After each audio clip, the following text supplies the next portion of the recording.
We're going to cook the chicken first, so I'm going to want you to cut it into the size chunks that you're going to want to eat, taking off any sinew or gristly bits. Jonathan does not like when he comes across them, so I'm taking out bits that look like that. And then I'm going to cut mine into small sections, probably about that size, so not big chunks.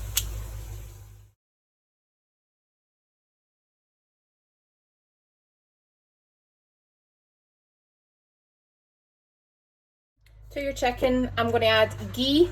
You can use oil. If you have coconut oil, that would be ideal. So just enough that you can cook off your chicken.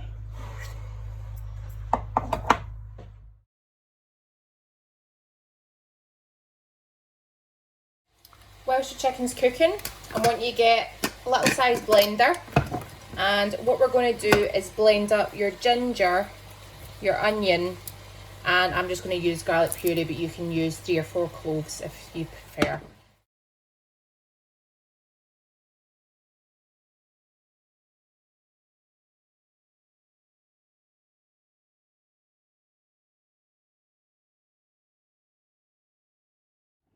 So that's me chopped up the 50 grams of ginger and quartered, and then half the quarters of the onions of 1.5 of the onions.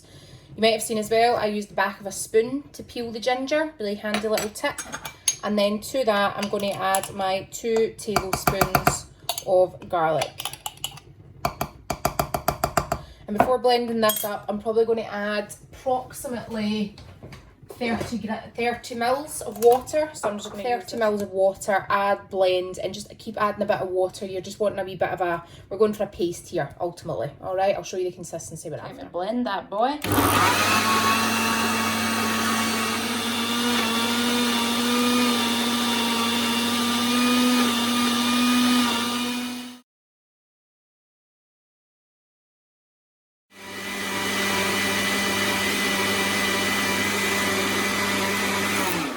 And that was with only 30 mil. Eventually it just goes, so be patient with it. Once your chicken has cooked through, I'm going to remove it from the pan. I'm leaving all the chicken juices in there, because we're going to actually dice up the other 1.5 onion and saute that off.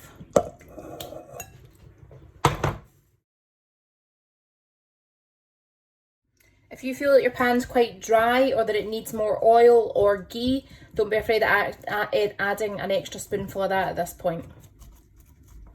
So we're going to cook that until softened and even starts to caramelise a little bit. Because it's starting to dry up a little bit, I'm going to add a little bit more ghee. So again, you can add oil.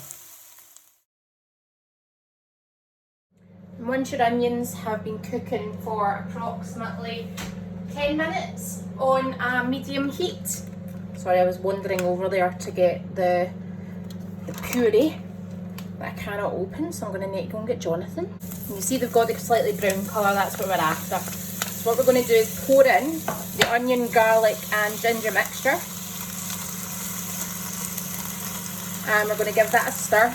Enjoy a silicone spatula. You can get every last bit out. And you're just going to give that a stir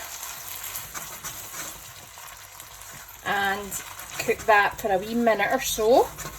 And meanwhile, prep out and prepare all your spices. So your cumin, your coriander, your turmeric, garam masala, salt and sugar as well.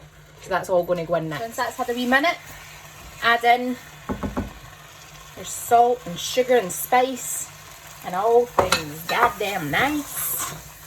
And give that a cook off for a couple of minutes as well.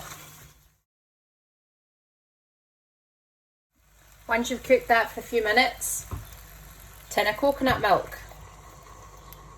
Add that baby in. Then to that, add in your chicken stock pot dissolved in your 400 ml of water.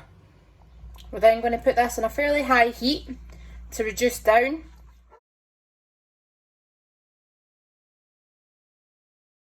Once your sauce has been reducing for about 15 minutes, chicken, add that back in. Oh, crap.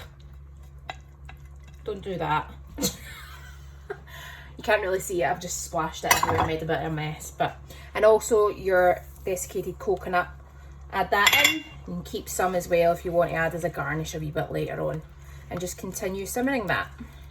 When you've got to about 30 minutes simmering, add in your double cream. Give it a stir and just continue simmering.